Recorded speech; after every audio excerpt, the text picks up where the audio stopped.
അപ്പോൾ നമ്മൾ പറഞ്ഞ ചെടി ഇവിടെ ഉണ്ട് കേട്ടോ. ഞാനന്ന് പറഞ്ഞില്ലായിരുന്നു മുട്ടിട്ടെന്ന് പറഞ്ഞ് കാണിച്ചത്.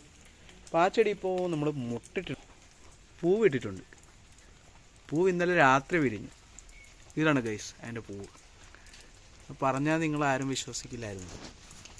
അതല്ല, ഞാൻ ഒരാളോട് പറഞ്ഞിട്ട് അവൻ പറഞ്ഞ് ഇതിന് പൂവൊന്നും വരില്ല. പക്ഷേ അതിൻ്റെ ഫ്ലവറിങ് ആണ് ഈ കാണുന്നത്. കണ്ടോ, നല്ല നല്ല വൈറ്റ് ഫ്ലവറാണ്. കണ്ടോ ഗൈസ്. അതുപോലെ തന്നെ അതിൻ്റെ മേളിലും പൂ വന്നിട്ടുണ്ട് അല്ലേ, കാണാമോ?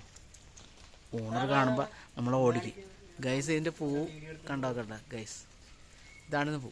ഓണർ വഴക്കിടുന്നുണ്ട്, എന്നാലും നമുക്ക് കുഴപ്പമൊന്നുമില്ല, നമുക്ക് കാണിക്കാം, നമ്മളുടെ ഇഷ്ടമല്ലേ. കണ്ടോ, അങ്ങനെ പൂവൊക്കെ വന്നു. പക്ഷേ സ്മെല്ലില്ല ഗൈസ്. അന്ന് നല്ല സ്മെല്ലായിരുന്നു ആദ്യമായിട്ട് വിരിഞ്ഞപ്പോൾ. ഈ പൂവിന് നല്ല സ്മെല്ലായിരുന്നു. പക്ഷെ ഇപ്പോൾ എന്താണ് സ്മെല്ലില്ല എന്നറിയില്ല. അപ്പോൾ എന്തായാലും ചിലപ്പോൾ മഴ ചെയ്തുകൊണ്ടായിരിക്കും ഇത് രാത്രിയാണ് വിരിയുന്നത്. കണ്ടോ, ഇതിൻ്റെ പൂവ് ഞാൻ വേണമെങ്കിൽ ഒന്നുകൂടെ സൂം ചെയ്ത് ഉണ്ടോ. ഇതാണ് ഇതിൻ്റെ പൂവ് ഗൈസ്. ഏറ്റവും ഭംഗിയുള്ള പൂവാണ്. കണ്ടോ, വിരിഞ്ഞു കഴിഞ്ഞാൽ അപാര മണമാണെന്ന്. അന്ന് അപാര മണമായിരുന്നു. കണ്ടോ, അപ്പോൾ ഇതെല്ലാം മുട്ടാണ് അതിൻ്റെ. നമുക്കൊരെണ്ണം ജസ്റ്റ് പറിച്ചു നോക്കാം. സ്മെല്ല്